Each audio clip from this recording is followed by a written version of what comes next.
কি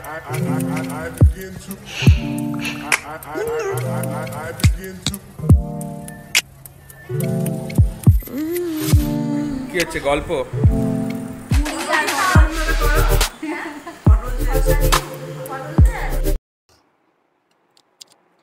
good morning, welcome back to our channel to a new blog. আজকে হলো গিয়ে কি বার?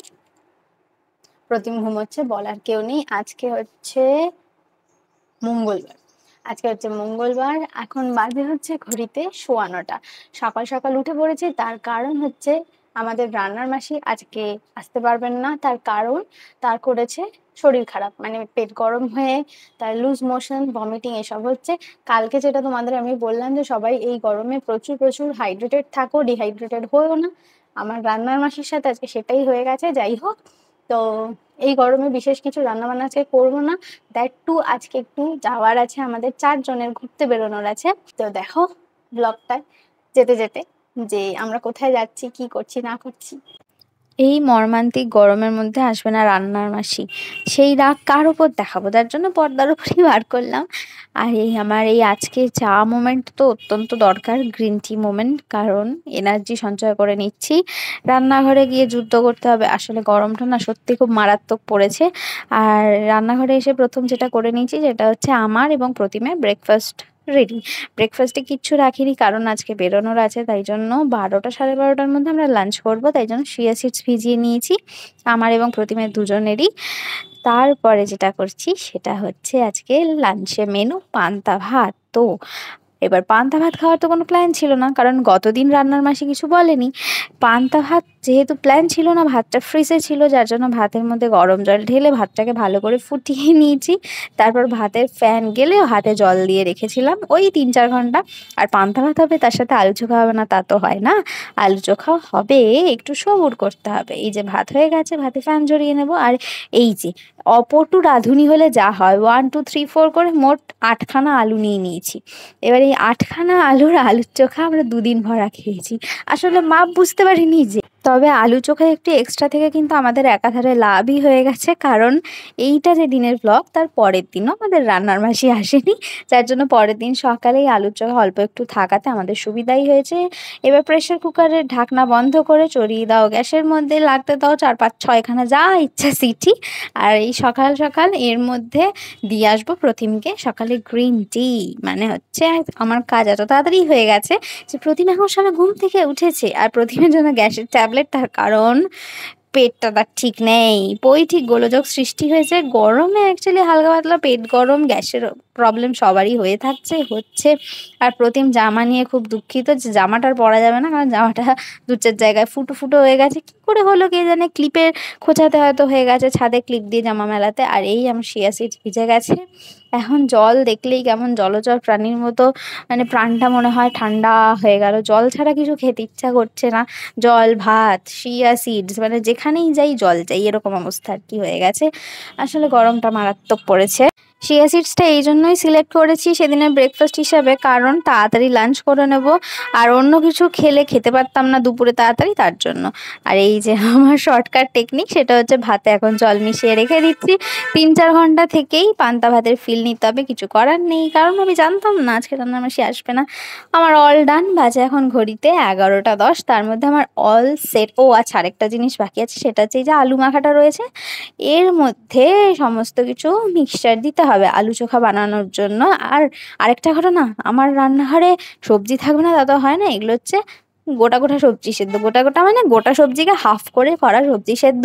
কিছুটা ফাইবার শরীরে যাওয়া রোজ ইম্পর্টেন্ট, না হলে এই গরমে হবে না আর কি, বুঝতেই পারছো। আর তেলের মধ্যে দিয়ে দিচ্ছি শুকনো লঙ্কা ভাজতে, আর পেঁয়াজগুলো কেটে রেখেছিলাম। শুকনো লঙ্কা ভাজা হয়ে গেছে, আর একটা মোটকু লঙ্কাও নিয়ে নিয়েছি। এই মোটকু লঙ্কাটাতে 1 বিন্দু ঝাল নেই, আর শুকনো লঙ্কাটা নুন দিয়ে চটকে নিয়েছি, তাতে কি হয় ওই স্লিপ করে বেরিয়ে যাওয়ার চান্সটা থাকে না। আর অত্যন্ত ইম্পর্ট্যান্ট ঘটনা, যে হাত দিয়ে লঙ্কাটা চটকাবে সেই হাতটা ভালো করে সাবান দিয়ে না ধুয়ে শরীরের কোনো অঙ্গে প্লিজ দিও না। আমি হাতটা সাবান দিয়ে ভালো করে না ধুয়ে একটু কানে দিয়েছিলাম, তাতেই মোদ্দা কথা আমার কান দিয়ে ধোঁয়া বেরিয়ে গেছে। আর এখানে পেঁয়াজ ভাজা কমপ্লিট। ভালো করে আলুর সাথে পেঁয়াজ এবং ওই লঙ্কার মিক্সচারটা ভালো করে মেখে নিতে হবে নুন টুন দিয়ে। তেল আর এক্সট্রা দিইনি, কারণ পেঁয়াজ ভাজাতে অলরেডি তেল ছিল। আর আমি রসুনও দিইনি আলুর চোখায়, কারণ এত গরমে অত রসুন ভাল লাগছে না। রান্নাবান্না যেহেতু কমপ্লিট, সেহেতু একটুখানি ফল নিয়ে এসেছি। ফলের মধ্যে কিছুই ছিল না, ছিল হচ্ছে জাম। জাম নিয়ে এসছি এক বাটি, না এই এক বাটি আমার না, হাফ আমার হাফ প্রতিমের। জামগুলো দেখে নিলাম টেস্ট করে, খারাপ না ভালো না, মন্দ নয় জামগুলো। জামের গায়ে ছোট ছোট গুটি গুটি কি দেখা দিয়েছিল সেটাই পর্যবেক্ষণ করছিলাম আর কি। তারপর স্নান টান করে আমি কমপ্লিটলি একদম শাড়ি টাড়ি পরে রেডি হয়ে গেছি। প্রতিমের তখনও রেডি হওয়া হয়নি, অফিস নিয়ে বসে আছে। বাজে এখন ঘড়িতে অলরেডি 2:45, কখন বেরোবে কে জানে। এই চিন্তা করতে করতে বেরোনোও হয়েছে, কিন্তু অলওয়েজ এর মতো 45 মিনিট লেটে। আর এখানে একটা বটবৃক্ষের তলায় আমরা দাঁড়িয়ে গেছি ছায়াতে, কারণ গাড়িটিকে সম্পূর্ণ ক্ষুধার্ত অবস্থায় গাড়ির মালিক মানে বিকিতা বার করেছিল, যার জন্য গাড়িতে হাওয়াও ছিল না, পেট্রোলও ছিল না, যার জন্য দুটোই রিফিল করাতে দাঁড়ানো হয়েছে।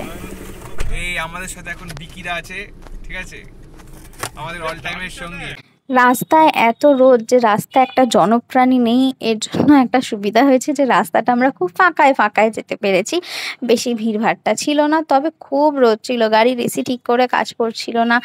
আসলে যত না গরম তার থেকে আর্দ্রতা বেশি। আর বাই দা ওয়ে, আমি এতদিন খাওয়ার প্যাকেটে দেখেছি প্রতিটি কণায় সততা, আর এখানে দেখো পেট্রোলের জায়গায় লেখা প্রতিটি কণায় সততা, মানে হোয়াট ডু মিন। যাকে যারা এই রাস্তাটা চেনো তারা চেনো, যে জানো। এই আমরা পৌঁছে গেছি প্রায় আশ্রমের দিকে। ও হ্যাঁ, বাই দ্য ওয়ে তোমাদের বলাই হয়নি, আজকে আমরা যাচ্ছি হচ্ছে আমাদের আশ্রমে, পূর্ণিমার পুজো আছে সেই জন্য। আর তোমরা চেনো এই স্কুলটা, আমি আগেও দেখিয়েছি চৈত্র সংক্রান্তির ব্লগে। এটা হচ্ছে আমাদের আশ্রমটার পাশেই যে একটা স্কুল আছে সেটা। আর এই যে পুকুরের মাছ, এই পুকুরটায় মাছ ভর্তি, আর তার সাথে কত শালুক ফুলের পাতা, মানে মোদ্দা কথা শালুক হয়েছে, ফুল হয়নি।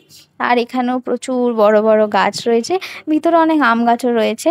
বাই দা ওয়ে, এই পুকুরে যে মাছগুলো ছিল, মাছগুলো এত ফ্রেন্ডলি মাছ। এই দেখো টুকটুক করে আস্তে আস্তে টিপটিপি পায়ে গেলে না ওরা কাছে চলে আসছে, জোরে গেলে ভয় পায় বটে, বাচ্চা মানুষ। আর বাবা এখানে হাত দিয়েছে, ওরা এসে টুকটুক টুকটুক করে না সেই হাতের ডেড সেলসগুলো খাচ্ছিল।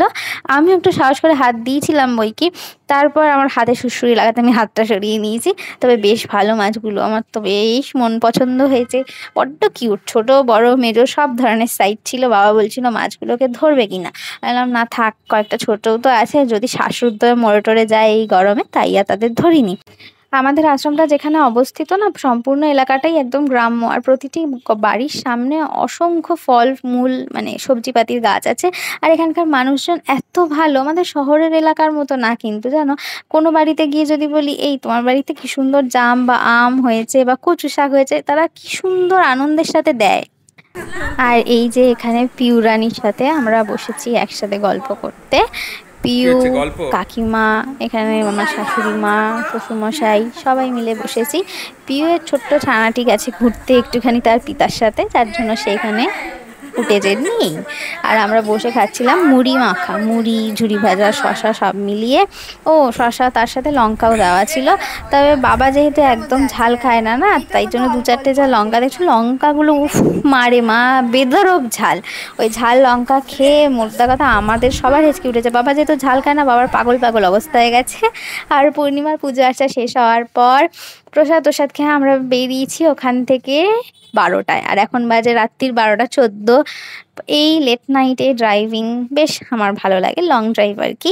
কল্যাণী এক্সপ্রেসওয়ে দিয়ে ফিরছিলাম, তবে হ্যাঁ একটু একটু ভয়ও লাগে। এত রাতে এত স্পিডে গাড়ি চড়তে না আমার একটু ভয় লাগে, তবে ভালোও লাগে, মানে একটা মিক্সড কাইন্ড অফ ফিলিংস। যাই হোক, এই লং ড্রাইভ, পূর্ণিমার পুজো সব মিলিয়ে আজকের দিনটা খুব ভালো কেটেছে আমাদের। আর হ্যাঁ, ওখানে যেহেতু ঠাকুরের মন্দিরে কোনো ভিডিও অ্যালাউড না, সেহেতু বেশি কিছু দেখাতে পারিনি, অল্প অল্প দেখিয়েছি। বাড়ি এলাম, এসে স্নান করলাম, করে এখন চুল বাঁধছি, শুয়ে পড়বো। প্রচন্ড টায়ার্ড আজকে সারাদিনে। আমরা আমাদের আশ্রমে গেছিলাম, নববর্ষের দিনও তোমরা চৈত্র সংক্রান্তির দিনও তোমরা দেখেছিলে আমরা গেছিলাম। আজকে আবার গেলাম। ওখানে মন্দিরের ভিডিও অ্যালাউড না, যেটুকু দেখানোর আমি সেটুকু দেখিয়েছি তোমাদের। আজকের ব্লগটা এই অবধি রাখছি, কালকে আবার নতুন একটা ব্লগের সাথে দেখা হবে। টাটা।